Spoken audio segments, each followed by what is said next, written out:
pada malam hari ini kita sudah di penghujung acara.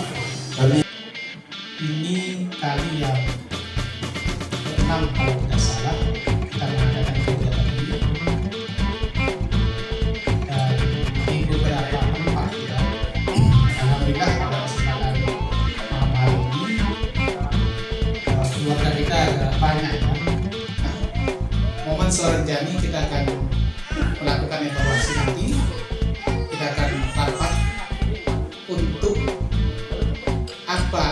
apa yang kita pernah lakukan dan kedepannya dalam rangka 2025.